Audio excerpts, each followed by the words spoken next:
আপনারা দেখতে পাচ্ছেন ইতিমধ্যে আমাদের মধ্যে রফিক ভাই আমাদের কেন্দ্রীয় কমিটির সেই নেতা অসুস্থ হয়ে পড়েছে। তার অবস্থা আপনারা দেখতে পাচ্ছেন। আপনারা যারা এখনও আউটসোর্সিংয়ে কর্মরত আছেন, রুমে বসে আছেন, কিভাবে বসে আছেন আপনারা চলে আসুন এই আমরণ অনশনে। আমাদের নেতা আজ অসুস্থ, আপনারা কিভাবে থাকেন রুমে বসে? এখনই চলে আসুন। আপনারা দেখতে পাচ্ছেন আমাদের রফিক ভাই একেবারে অসুস্থ হয়ে পড়েছে, সে একেবারে শয্যায় রয়েছে,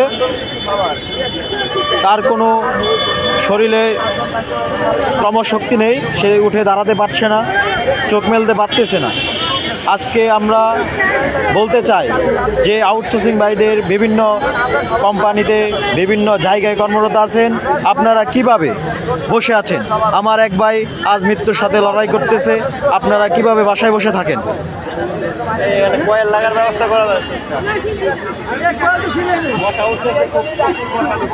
আমরা স্পষ্টভাবে বলে দিতে চাই, যদি আমাদের কোনো ভাইয়ের কোনো ক্ষতি হয়, আমরা কিন্তু সেই ক্ষতি পূরণ নিয়ে ছাড়ব সরকারের কাছ থেকে। আমরা বারে বারে বলতে চাই, এই রাজপথ থেকে সরকারকে জানিয়ে দিতে চাই, আমাদের ন্যায্য দাবি আপনাকে মেনে নিতেই হবে, আপনাদের মেনে নিতেই হবে।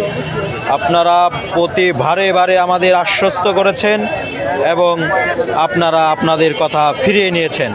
আপনাদের কথার কোনো মূল্য দেন নাই। আপনারা ভাবুন, আপনাদের সেই মুখের কথার কি মূল্য রইল আজ আমার ভাই রাজপথে? আপনারা কেন ঘরে বসে আছেন?